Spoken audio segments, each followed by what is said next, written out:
Good evening, ladies and gentlemen. I hope you enjoyed our Suni Oneonta theater production of Medea. It's been a journey. It's been a real journey from the end of August up until now. So you've seen the final product, but it was many, many long nights of rehearsals, lots of headaches, lots of commitment from students, designers, technicians, and everyone involved in the production.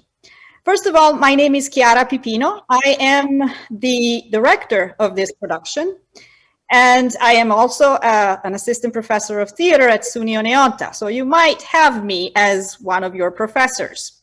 So today I would like to introduce you to the cast and to our production team. And we also have tonight two very special guests that are going to tell us a little bit more about the relevance and about the theatricality of this production. First of all, I'd like to introduce my chair of the theater department at SUNY Oneonta, Professor Drew Call, so that he can, give us the welcome. I am Andrew Call, and I am the chair of the theater department here at SUNY Oneonta, and I'm happy to be here to welcome you to this talk back and discussion of the Medea production. And I don't have a lot more to say about the production yet because I haven't seen it, but I'm incredibly excited to see it. And now that you have just seen it, you can tell me what happened. I would like to welcome our special guests, and I'm very excited to see our cast again. And without further ado, I'll toss this back to you, Chiara. Spoiler alert, it doesn't end well. I mean, the show, Medea does terrible things, just so that you know. Don't keep your hopes up, Drew. So I'd like to introduce my creative team. And in particular, I would like to start with Bethany Marks, Professor Bethany Marks. She is our professor of costume designer at SUNY Oneonta. And she's been a wonderful collaborator with this incredibly challenging in many ways, but really fun show. And she and I work really well together. And we share crazy ideas. I always go to her and say, this is really crazy. What do you think? And she actually does it, does help me and does go even crazier than I would. So first of all, thank you for being here. And just briefly, can you just tell us a little bit about what the process has been like? What's your inspiration? And how awful it's been to communicate with such a handful of an Italian professor. Well, I guess we can start. So this production was originally designed to be on stage. So we were going to always have a remote audience, but we were going to actually do the show on stage. And John Bagby, who isn't here tonight because we didn't end up using his beautiful set design, had designed this whole set. And we were going to, build these costumes. So Chiara sits down with me this summer and she goes, "Beth, I have an idea." And I was like, "Oh dear, she's got an idea. What are we going to do now?" And then she actually explained to me that she wanted to use the sort of concept art and ideas from the Star Wars series and sort of use those with Medea. And actually, after she said that, I was kind of relieved because this is a show that lends itself well to a sort of a slightly fictional world like that of Star Wars. But also, if you actually go look at all of the artwork that's used in Star Wars, it comes from all different cultures, including some styles that look very similar to actual ancient Greek clothing. There's a lot of draping and sort of similar veils and head coverings on characters and things. Plus, there's just this huge scope of possibility with that, because when you have, I don't even know how many movies there are anymore because there are spin-offs and backstories and all of this stuff, but more than 10 movies worth of, collective information. It's a big open creative well to sort of look at. And then also, the person who designed Star Wars, they made all of this stuff up. So there is definitely some license to sort of sit there and go, I'm going to make up my own things that are in the same kind of, they could be in this galaxy far, far away. but they also fit our show. So I actually went and did a lot of research on actual ancient Greek clothing, which I studied a lot of in graduate school. I actually have a minor in women and children in Greek clothing history and in artwork. And also then, you know, I went and looked at all of the Star Wars sort of movie art, and Chiara lent me this giant book that she has, and I was going through sticking Post-it notes all over the place and trying not to damage it. And we kind of came up with this idea that was a mix of this sort of Star Wars aesthetic with ancient Greek sort of little aspects to a lot of the clothing. So I particularly went through the Star Wars clothing and I picked out looks that had draping to them, that had things like that. So I designed a whole show of costumes, you know, head to toe, because we were going to put actors on stage. And then we weren't going to put actors on stage anymore. And so we had to go back. And one of the challenges of the show was that we weren't able to have any kind of fittings with most of the actors. We did have some front porch fittings with Kylie, where I dropped things with her and then I took steps back and she put them on and I looked at them with the mask on and we both went, huh, that might work. But also a lot of our actors just sort of were home and away in places and we weren't allowed to take measurements of them because that requires contact. So our wonderful costume shop supervisor was sending them information about how to take their own measurements, and we were getting some measurements that made a lot of sense and some that were very confusing. So I ended up changing the design. One, we cut the lower half of the design because we never see any of them from the waist down. The exception is we took some photos of Kylie in her full costume for our poster. And then the other thing I did is that I made some small alterations to some of the clothing to make sure that everything was stretchy so that it could have a little bit of flexibility in the actor measurements to make sure that it was going to fit when it arrived at their home via mail, which is how we got all the costumes to everyone. So some things that had been structured garments that we were going to make, we ended up replacing with purchasable turtleneck type things, which honestly, in the aesthetic we're in now, I don't think you'd tell a significant difference. If we were on stage and you'd be able to see the full costume, it would have made a difference in the look. But the way we ended up, it didn't really. So that was sort of a fun challenge to adapt the costumes for this new thing. And then the other thing was that we, of course, had to pack everything up and either mail it or deliver it to the students. And they had to figure out how to put things on by themselves, which was a new challenge. And then also just the fact that we recorded over several nights. So they had to worry about things like continuity, which they're not used to dealing with on stage because they needed to look the same between recordings. So we had lots of fun, new challenges with this show. But I always have a lot of fun when I get to sort of come up with new wacky ideas. So it ended up being a pretty enjoyable experience. I just kind of wish that we could have seen the whole thing as it was. But Don't that's worry, okay. there will be more challenges for us ahead of us, and you're going to design my next show, so be ready. Yay! Okay, thank you, Beth. And I'd like to introduce you now to our scenographer, who is Scott Seeger. Scott has been working with me also. Originally, he was supposed to be the light designer for the show on stage. And then, of course, this changed. And because we used projections, we ended up, he ended up basically providing all the projection and working on the projection for the backgrounds of the show. So what was it like for you, Mr. Scott Seeger?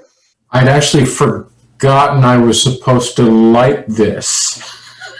So, I mean, it was a strange experience, and it's not something I have a lot of training in. So I feel mostly like I just kind of spent a lot of time surfing the internet looking for images that looked like it would work well for us, and then, talking with you and Matt helping manipulate it. But there was also the logistics of kind of figuring out the blocking and where people were going to show up on screen and when, and how we were going to get from one look to another. So it was a unique experience. I think we learned a lot. Yeah, it was new and different. And it's been a while since I've done anything kind of video film related. And realized how much I miss doing kind of continuous live stuff, because with film and video, you kind of start and stop and do another thing and reset and do it again, and you don't get that same flow. And we kind of did a little bit of both. So, and periodically we have to remind you, Chiara, this isn't live. We can go back and do it again, and it's like, no! It's okay. It'll be fine. I was not like, anybody really? Judging us at that moment, so it's cool.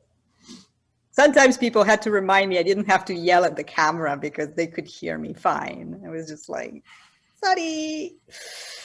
All right, thank you, Scott. Now I would like to introduce you all to our one international and one American national guest. The first one is Diane Rayor, and she is the translator of the version of Medea that we used for this show. I have known Diane for quite some time now. She's a full professor of classics at Grand Valley State University, and she translates for Cambridge.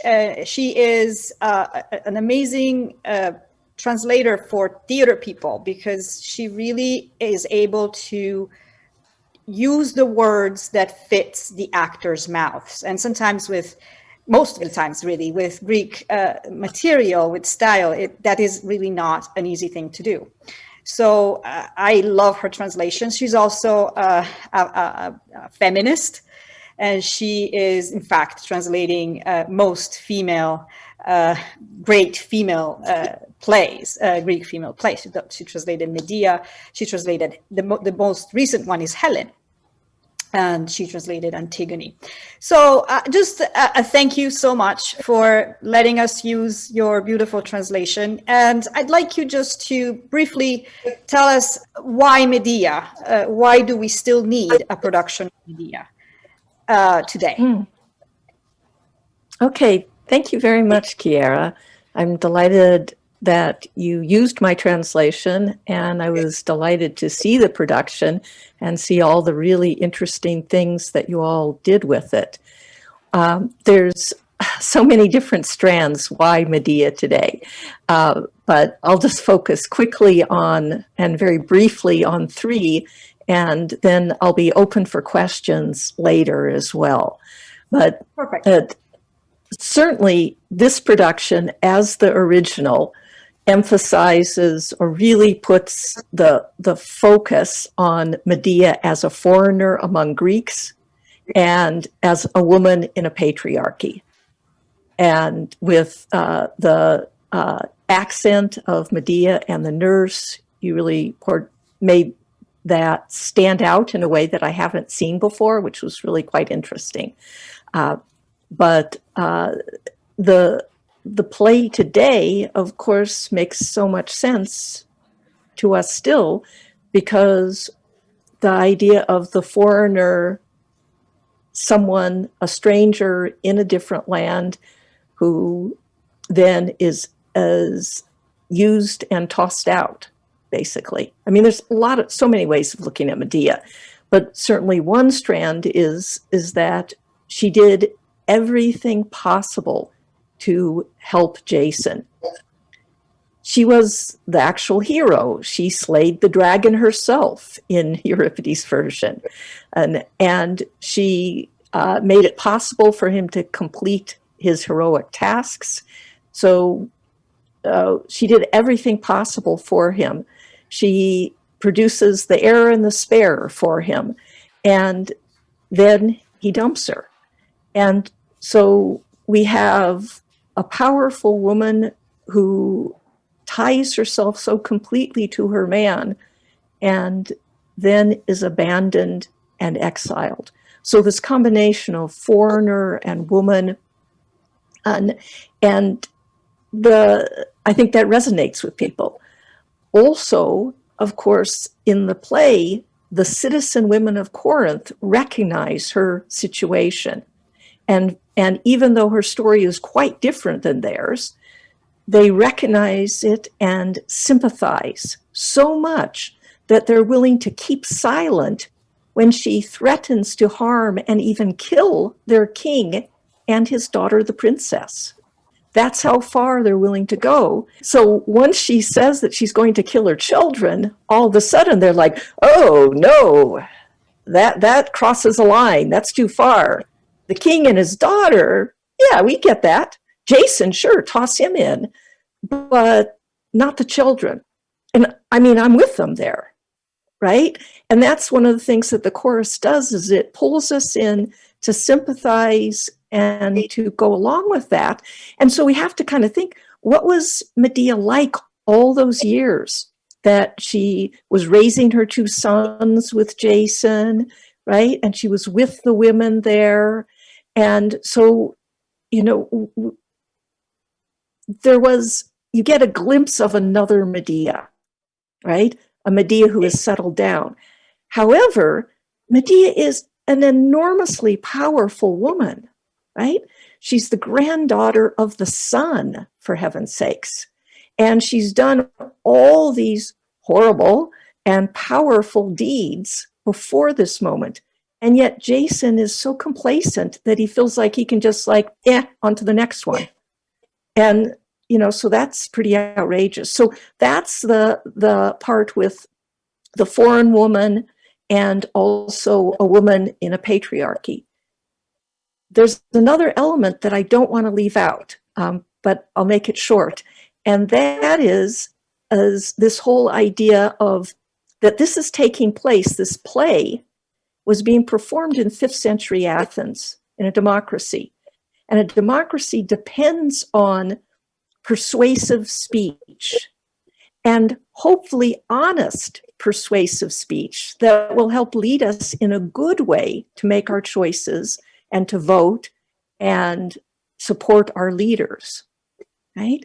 However, as Medea says, "O Zeus, why did you give human signs to clearly identify counterfeit gold, but no mark on a man's body to distinguish the bad among men?" What happens when we can't trust our leaders, our loved ones, right? What happens if we can't trust speech and it is used deceptively and harmfully? So those are the strands that at this point I'd like to emphasize. Thank you very, very much. That was really wonderful. And yes, I empathize with most of the things you said, and I actually didn't think about the speech until you brought it up. Next, we have an international guest, and coming from my very own country, Professor Margherita Rubino. She is a full professor of classics at the University of Genova. And she has been writing about, she has written a book called Contemporary Medea, which means Medea Contemporanea. It's a book about contemporary versions of Medea, contemporary insights about Medea. And aside from being a full-time professor and working and writing and all that, she's also a theater critic for the national newspaper, for one of the most important national newspapers in Italy. She doesn't just, review Greek productions or, Greek tragedies or comedies, but she's also an opera critic. But she, of course, has been part of the INDA association in Syracuse, and she's part of the committee for the INDA festival, which is one of the most important ancient Greek festivals in Europe, and I would say in the world. And she's seen probably about, 50 productions of Medea's, all of them staged in a more traditional way or in the outdoors, in ancient Greek theaters. Thank you very much for being here at this very, very late hours for you. For Margherita, it's past 1 a.m. in the morning. So thank you very much. And my question for you is, you have seen so many productions of Medea on stage. So how do you think, and how do you, having seen this production of Medea, how do you think the play itself lended itself to this new platform? Was it an easy transition? Did you miss elements that the stage would have provided? Or how do you feel about this new technological 21st pandemic century production of an ancient Greek play? Of course, everything is different. If you have a theater set, you can see the actors, you can see the scenes, you can see short movements of the actors. But if you have a digital set, a digital theatrical set, and you can use the cinema.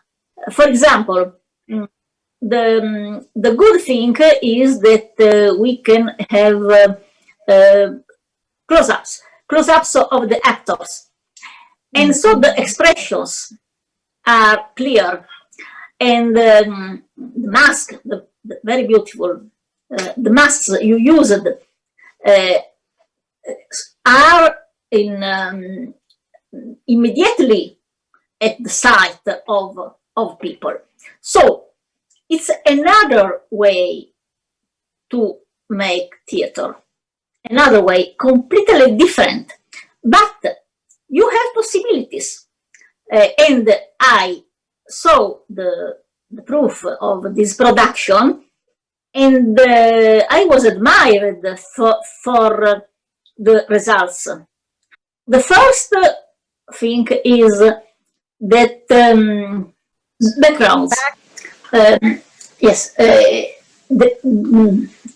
possibility to change and to make controscene, not scenes against scene. So in the first site, no, primo piano è you see one action, and you can have the idea to put another action Right. in the same moment. So you can do this with digital. You cannot do this in theater, of course. And the production is very fluid. It's very easy to go in the novel. I think that this happens as there is a very good translation that make clear every passage, and also the great conflict, the greatest conflict of ancient tragedy is in Medea monologue, when she has the conflict of heart against reason, against plans. And that conflict is extraordinary, as Greek theater is not psychological. There is not the psyche of the actors. No, it is action.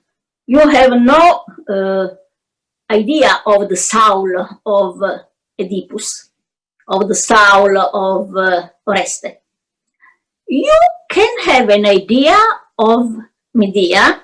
She's a giant, and in that moment when she tells that she knows the evil that she will make, but the heart is master of the plane of the reason. In that moment, we have the only moment in which in ancient theater there is the idea of the psyche. Psyche. No other idea of psyche. And your production is full of good ideas. For example, when the messenger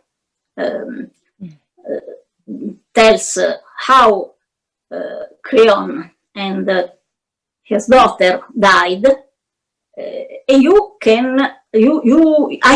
we can see the scene in that moment in which and she Scott. speaks, yes, it was an idea of yours. And so, and then also the actors, they are students, if I understood. They are, Yes. they are students. Except for one, they're all students. But they have learned their part Yes. at memory. This is not Yeah. common. In general, in our universities, we have nothing similar in Italy. But if we do it, they read. They don't learn the part. This is not common. And so this way. there were a lot of things really interesting for me.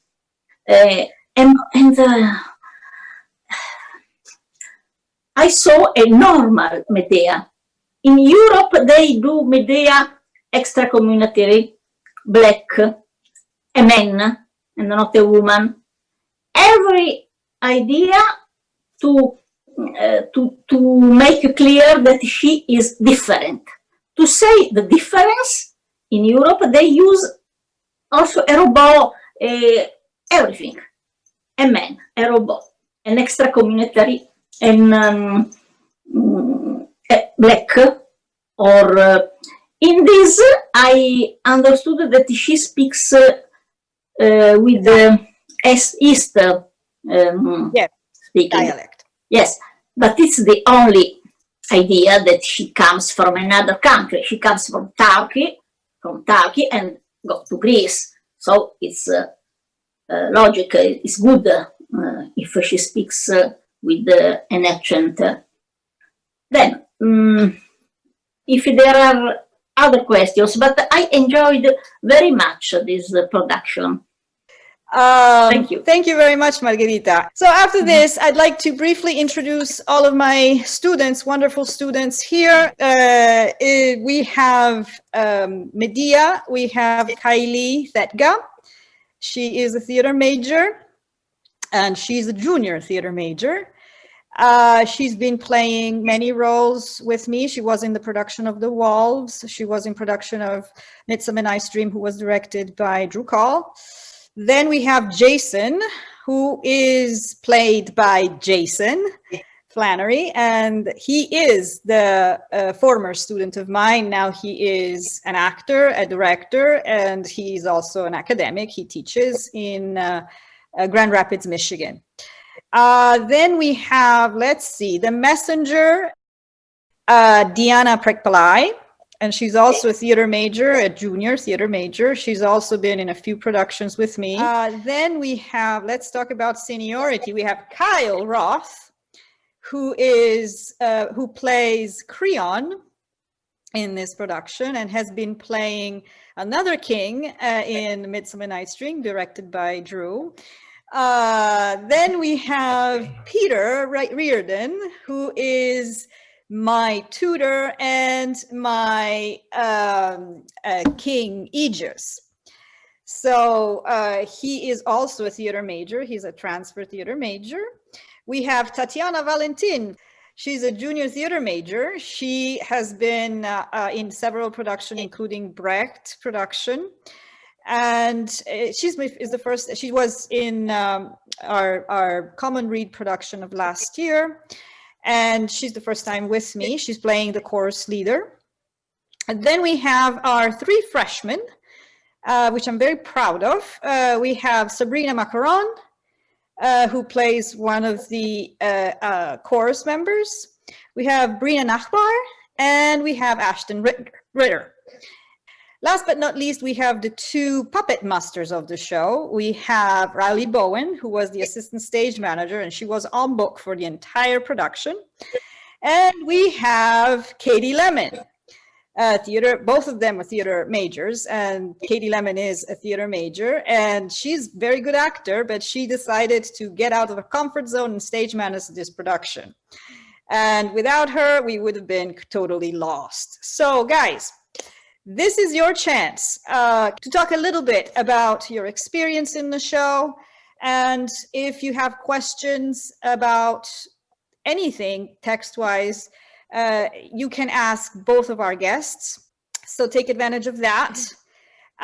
So I will start, just because you're the oldest, I'm going to start with you, Jason. How was your experience? You got pulled in really late. If you hadn't heard, I got pulled in, I think 4 weeks before we started filming, as just a temporary substitute, but I picked up the whole show and stayed in for it.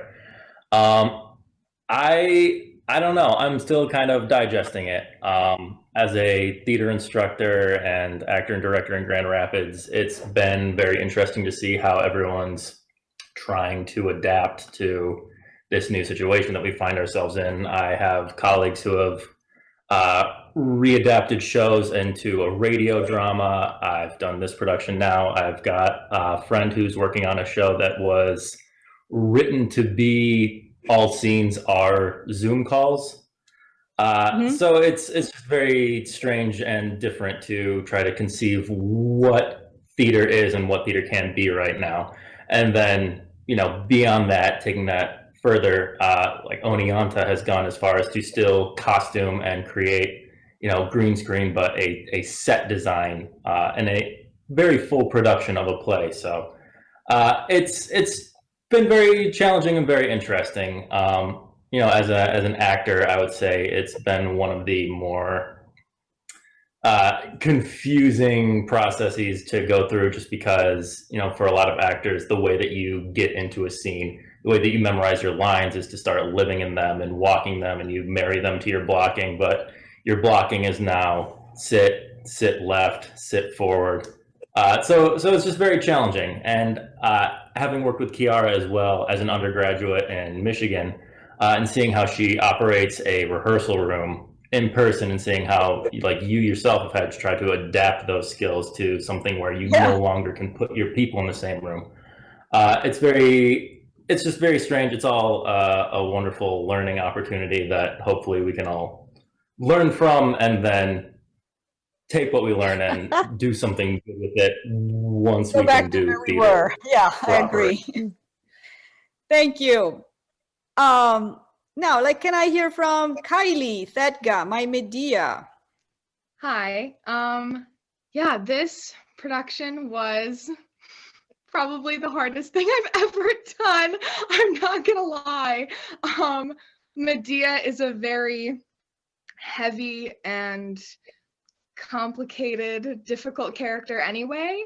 And so doing it online, doing it during a pandemic, during the election year, was a lot. And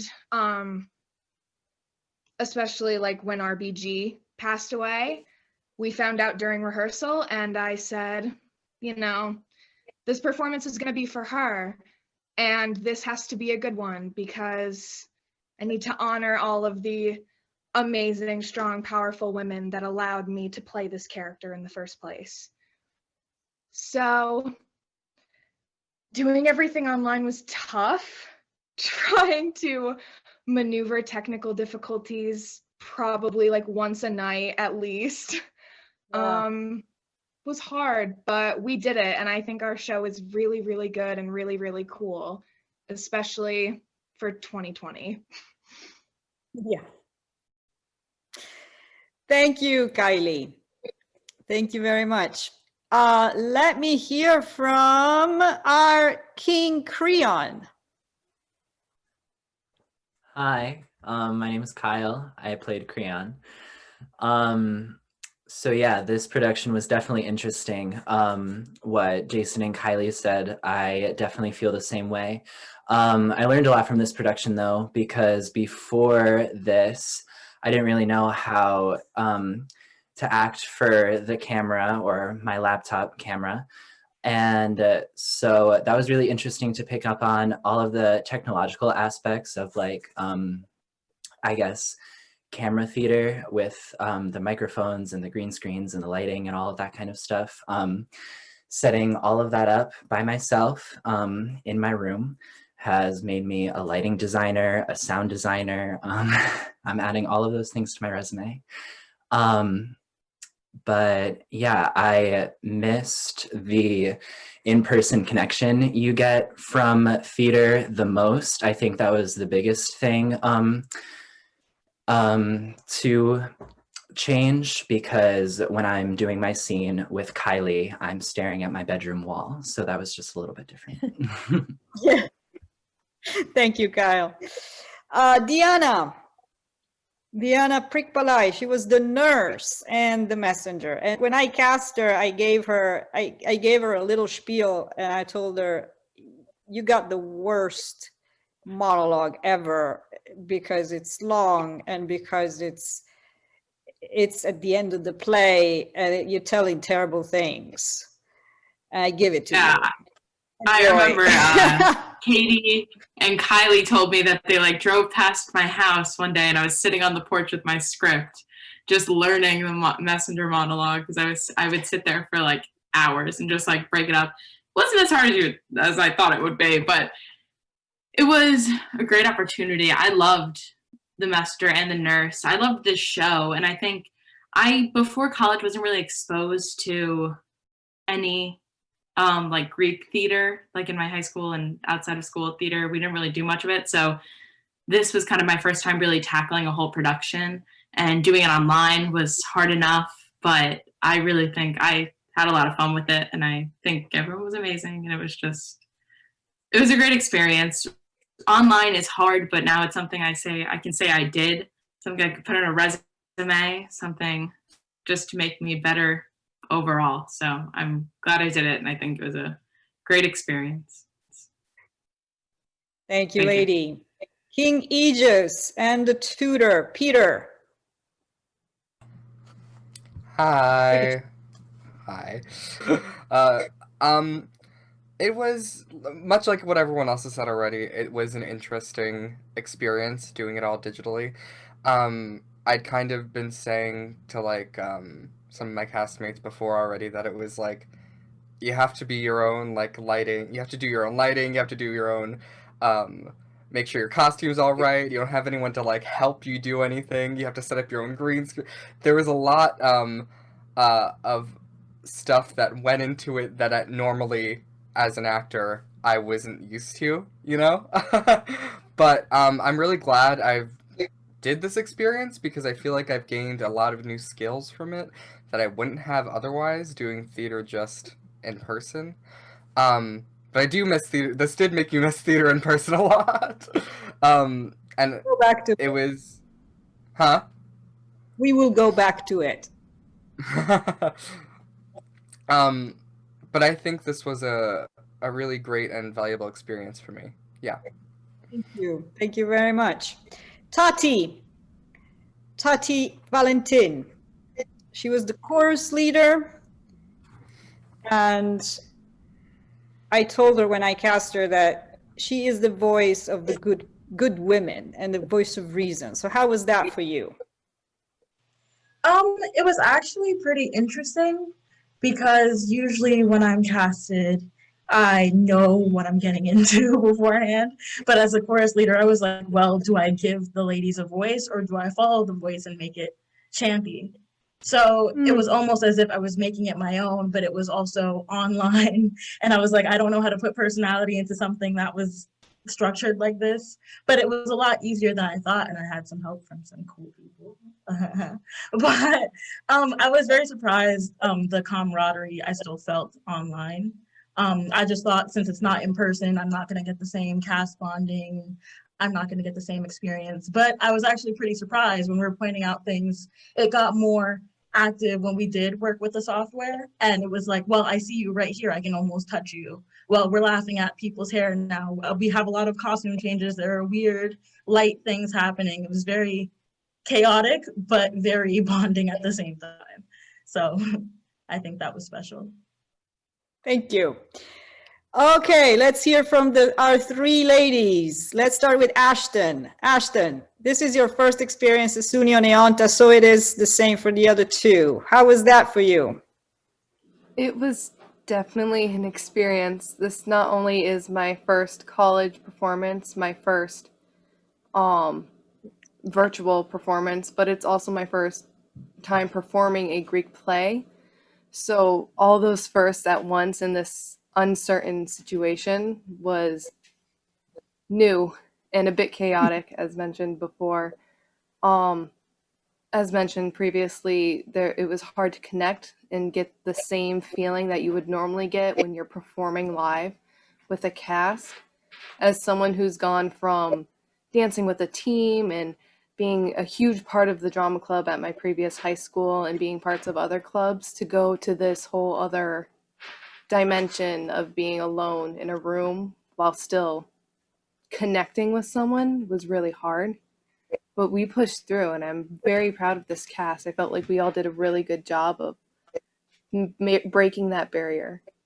Another thing that was difficult is finding alone time, because I had to switch my setup space 4 times before finding where to put up everything. So that was a fun search. Right. We did it. Thank you very much, Ashton. Brina, come forward. Brina. Hello. How was it for you? It was strange, to say the least. I'm more comfortable on stage usually, and if I'm not on stage, I'm the one doing all the tech stuff behind the scenes. So it was different, and it became harder once I was forced to move back home to Long Island, where all my free time suddenly went poof. But I was able to adapt, and this has taught me a lot, and I'm really thankful for the experience.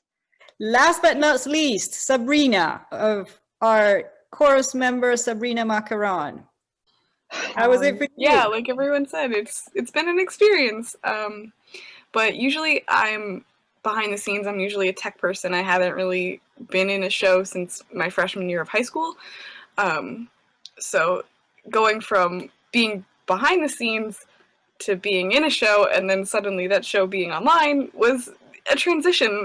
It was very different, and it was very hard to have, like, to be in the chorus. It was broken up between the 4 of us, and the timing and the cues could be a little bit difficult because of that, and it was just very interesting and a very nice thing to have experienced. Thank you very much. Another couple of people I need to introduce and ask. Let's start with Riley, our assistant stage manager. She's also a freshman. And what was it like for you, lady? So I'm a freshman, and so I'm not a theater major, but I've been doing theater in the Oneonta area at my high school for a long time. And so I just did it really last minute, contacted Katie and Scott, and I just wanted to meet people because we weren't able to really meet people because of COVID, and as a freshman I didn't know anyone. So I did it for the in-person experience, but obviously that didn't work out the way everyone wanted to, but it was a really good experience for me. And like Deanna said, I've never done a Greek show before, and so having to take line notes for word what the actors were saying every single night for weeks was so different from all the contemporary shows and musicals I've done. And so I think it was a really good show. I got to learn how to operate virtually instead of being a stage manager in person, virtually with all the tech problems at home, Wi-Fi not working. So I feel like it was a stressful but good experience. Katie, you are the most important person in a production usually, and here makes no difference. The one who deals with all the actors, the one who deals with all the crap going on and not going on, our stage manager. So what it was it like for you? It was absolutely insane for me, because I'm an actor, and that there was just something in me that I wanted to try something different, but then we couldn't do it in person. And then I was like, oh God, like, do I actually want to keep doing this? But I'm glad I did. I have a totally new respect for stage managers now. Definitely. Because even as a stage manager in person, I wasn't even doing what I would have been doing. The job that I had was completely different and completely new to me and only me. Like Matt said, we were like the guinea pigs for My Father's Dragon. Like we were doing it the first time. It was like a first time for everything kind of thing. It was very, very different. But I also think being an actor first helped a lot, and I didn't really realize because I would see things. I would catch things that maybe some of the faculty wouldn't because I was an actor, and I would be like, oh, like, well, what about this? And what about this? But yeah, it was difficult. But I'm glad I did it. We're glad you did it too. Okay, kids. Now is the time when the professor, here I stand with the professor hat. Do you guys have questions for our guests? I have a question for Diane. What is just like your job as a translator like? Like what's the process, I guess, that you go through? Yeah, good question. I want my translations to be very, very accurate, but they also have to be able to, as I've written about, they need to be able to come out of the actor's mouth fluidly and into the audience's ears instantly. And so that makes it very different than just translating to be read silently, to be read on the page. And so my process is I do a draft, I take it as far as I can, and then I take it to a director and cast, and we do workshopping with it. This production was workshopped with my director, Karen Libman, at Grand Valley State University. And so we worked with the cast, did the whole production, and I kept changing the lines. So picture doing this, but having the lines change nightly as I keep making them better for actors. And until 2 weeks before, when Karen says, no more, this is the final version for this production. But up until then, I keep tweaking it, just trying to keep staying as close to the Greek, but making it work in the English. And so it's very much back and forth with the cast and crew and directors. So that's how I work. And that's actually why Cambridge University Press publishes my translations, because there's tons of Greek tragedies out there, right? As far as translations available. But mine are the only ones that are workshopped in this way so that we know for sure by the time it's published, it works for the cast. So that's my method. It's very much a collaboration with my actors and director. Cool. Thank you. Thank you. Any other questions? It's like when I ask, is there any questions in the class? Yay, Kylie and then Jason. Kylie. Yes, hi. I was just wondering if all three of you could just talk a little bit about how important it is to tell the stories of powerful women in today's political climate. Because that's kind of the thing that kept me going through this, was knowing that I was doing it for a power bigger than myself. So I was wondering if the three of you could talk about that, because you're all three very intelligent and powerful women. Okay, why don't you start, Diane? All my translations, as Kiera had said, have a powerful women in them. I began as a translator translating Sappho, and I have Antigone, Medea, Helen, and my most recent is actually Hecuba. Not yet published Helen and Hecuba. But what I'm interested in is powerful women in various situations, powerful, dangerous women.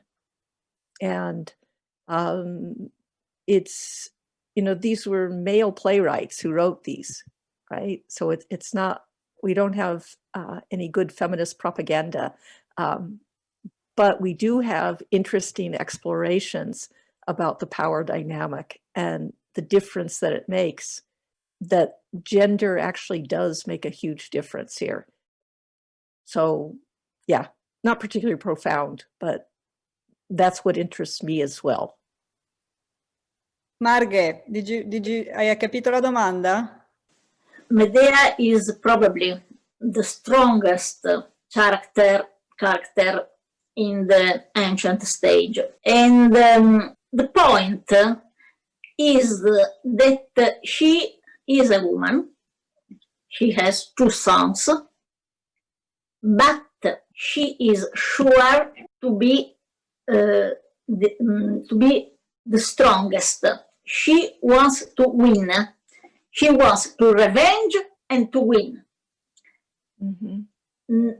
In ancient Greece, but today is the same thing. Mm-hmm. It's not usual that a woman want to win, and she in the set is down. She is on the ground in the incipit of the play, and then she is on the chariot of the sun. She's the sky, in the sky. With digital set, we can see it in the last scene, but it's the io, the ego, the I, the strongest I of all ancient and modern theater. To find another woman who kills his sons, you can read Ibsen, Casa di Bambola, Doll's House. Yes, she doesn't kill 3 sons, but she lets them. She starts and she doesn't look at the sons. In the 19th century, it's the same thing that to kill. No mother in the 19th century can go away from her house and let the family and let 3 sons. So in all the history of the theater, you have only 2 women that are sure that the ego, the I, their soul, their mind must be the first thing. This was not in the mind of Greece. This was not in the mind of 18th century people. But this is an exceptional person in the history of the theater. And for centuries and centuries and centuries, no other so great player in every, you can think to every author, every country, but only Medea and Nora in Ibsen are able to free herself, but to become free, they have to kill. It's impossible win and become free without killing. Thank you. As far as I'm concerned, Kylie, I also, as you know, have a very strong feminist voice. I researched and still do research on female identifying playwrights, female identifying directors, and strong female characters. And yes, when RGB died during rehearsals, I had the same feeling as you do. And I was crying the other night when Kamala had her speech. And we have to move forward, and we have to allow women, but not just women, minorities, LGBTQ members, the community, to move forward and have equal rights. That's just about it. As Margherita was saying, it was inconceivable for a woman to leave her children behind. Men do it all the time. It's not any better, but it's not as demonized as women. Jason. Yeah, I don't know about following that up, but yeah, my question is, and this can be for the panel, but if any of the designers or actors have strong feelings about it, I'm interested in hearing. There is something that obviously all of us have found in theater, whether it is as a critic or scholar or translator, director, educator, whatever, that we have chosen to dedicate substantial portions of our life to it, whether as a career or a major, or just where we feel at home and happy. So for productions like what we've created here with this, did you feel like you found whatever that was, that pull, that thing that makes you feel connected to theater? Was that here for you? It was hard at the beginning. It was really hard. I was in denial at the beginning. When I moved from the stage to online, I was in denial. And I remember having a conversation with Scott and with Bethany, and I was just like, we just have to make it work. It doesn't have to be perfect. We just have to provide the students with an experience of dealing with at least a text they are not used to it, so at least they will learn something out of it. And then when I got into it, I finally understood the potential, and I think we did a lot of things theatrical that worked, right? Designers, please chip in. Yay, Beth. Hi. Yeah, I think the thing that theater sort of does for me is that I really like storytelling, but I really like the kind of storytelling where I can see the perspective of more than one storyteller. I think that's the thing that sort of drew me in to theater. I started going to theater when I was very, very young. My mom would drag me off to Shakespeare when I was about 6. But one of the big things is that I like sort of hearing a story from another perspective, because it's not just about hearing the story, it's about hearing the story from the person who's experiencing it. And I think we achieved that with this production. Yeah. Even though we didn't have that immediacy of being in the space with the performers and being able to see their sweat, which I'm definitely missing, because there's something about that makes you feel very connected to other people that I do think is not as present when I'm watching it from my couch, and my cat is trying to climb into the front of the camera to see what I'm looking at. But the storytelling is still there, and the perspectives are still there. I ran off. I was grabbing this book because I was just reading this for a lecture that I wrote last week. And this is a quote from Wells Brown, who wrote a couple of plays in the 1850s on anti-slavery. And it ties a little into the sort of feminist things, but also just, I think it's funny, but it's telling here, is he wrote that people will pay to hear a drama that would not give a cent in an anti-slavery meeting.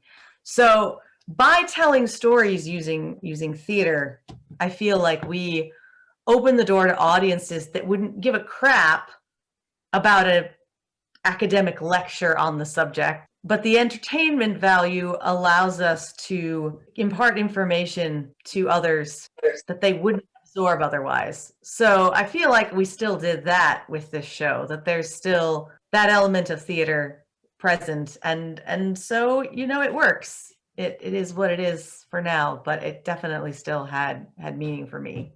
So Well, thank you all. I was just looking at the clock, and time flies when you're having fun. We almost have a talk back that is just as long as the show. Yeah! So I guess we can thank everyone.